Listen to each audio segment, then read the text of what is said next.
హరిః ఓం.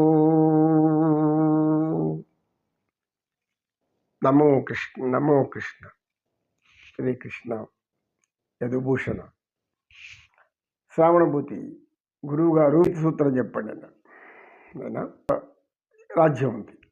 మంత్రుడైన రాజు ఏం చేశాడంటే, ఆయనకి ఈ పాత గ్రంథాలు వారి కుటుంబం అన్నీ తిరిగి చూస్తే ఒక చోట ఒక అడవిలో భూస్థాపితమైనటువంటి అంత సంపద ఉంది. ఆ సంపదను ఎలా తేవాలి అనేది మాత్రం అక్కడ అది చెదలు తినేసిందో కాగితాలు తినేసిందో ఏదో ఆడిపోయింది. అరే సంపద పలానా దగ్గర ఉందని తెలుసు, ఆ సంపద వివరాలు, అది ఎలా వస్తుంది, ఎలా దాన్ని తీసుకోవచ్చు అనేది అది పోయింది. ఎందుకు పోయింది? ఏదో చెదలు తినేసింది. సరే రాజు ఏం చేశారంటే మంత్రులను పిలిపించి, ఈ విధంగా మా పూర్వీకులు ఎక్కడ సంపద ఉందంట, అవి అక్కడ ప్రదేశాలు మొత్తం చెప్పారు. అయితే ఎలా పొందాలి, ఎలా చేయాలి, దానికి మంత్రి ఏం చేశారంటే సలహా ఇచ్చారు. మహారాజా, మనం గ్రహించలేం, మనం వెతుక్కోలేం. ఎందుకంటే మీరు రాజు, రాజ్యాన్ని పరిపాలించాలి.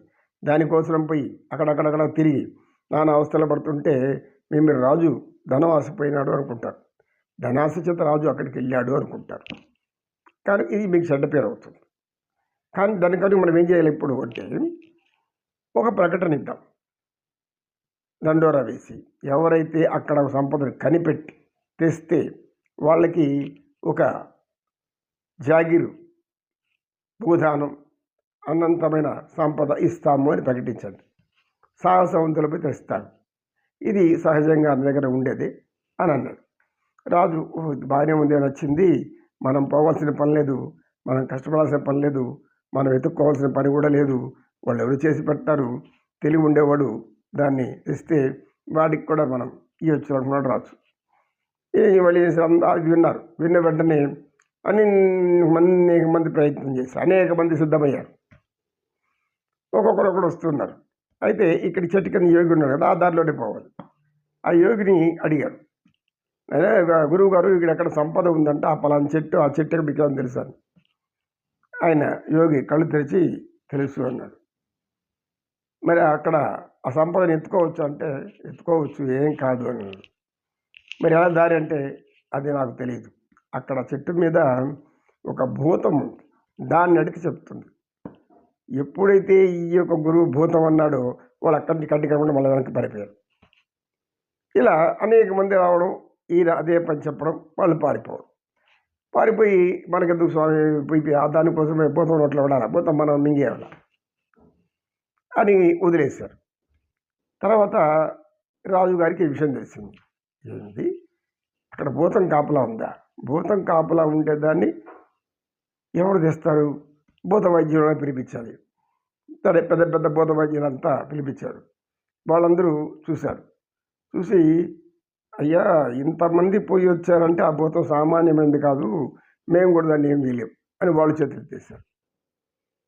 తర్వాత అదే ఊరిలో ఒక గ్రామంలో సత్య అనేటువంటి ఒక యువకుడు ఉన్నాడు, సత్యధర్ముడు. ఆ సత్యధర్ముడు ధనాశ లేదు, కానీ అతనికి సాహసాలు, ధైర్యము ఇవంటే చాలా అనంతమైన ప్రీతి. అంటే ధైర్యం తెచ్చుకోవడం అని ఒక అవకాశం రావాలి, ధైర్యంతో పోయి చెయ్యాలి, ఆ పని సాధించాలి, కార్యం సాధించాలి, ప్రాణం అన్నప్పుడు పోని సాహసం చేయాలి, ధైర్యం చేయాలి, ఉత్సాహంగా ఉండాలి, ఉల్లాసంగా ఉండాలి, దానే ఆనందం, ధనము గినం మనకు అక్కర్లేదు అని ఉద్దేశంతో ఉంటాడు. అందుకని చిన్న చిన్న సాహసాలు చేస్తుంటాడు, చెట్లు ఎక్కడం, దూకడం, ఈ కొమ్మలు పట్టుకొని మోగడం, ఇట్లాంటింతా కూడా. రాజు దగ్గరికి పోయాడు. మీరు అనుమతిస్తే నేను పోతానండి అన్నాడు. అంతకంటే ఇంకేమైనా పోయిరా పో, కావాల్సింటే నాకు కూతురిని ఓడించి పెళ్లి చేసేస్తా అన్నాడు రాజు. నాకు కూతురి పని లేదు, మీరు ఇచ్చే ధనం కూడా పని లేదు, నాకు ఏమి వద్దు, నేను వెళ్ళి దాన్ని కనిపెట్టి వస్తాను, నాకు నమ్మకం ఉంది, చేస్తాను, దాన్ని సాధిస్తాను, నమ్మకం మాత్రం ఉంటుంది. సైన్యం కావాలని వద్దు, నేను ఒకటే పోతాను. పోతే ఆ యోగి అక్కడే కూర్చున్నాడు. ఆ యోగి అక్కడ కూర్చుంటే అందరూ అడిగినట్లుగానే ఆ యోగిని చూశాడు.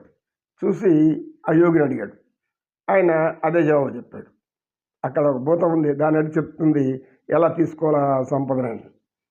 ఓహో, భూతమా, నేను చాలా కాలం నుంచి భూతాన్ని చూడాలనుకుంటున్నాను.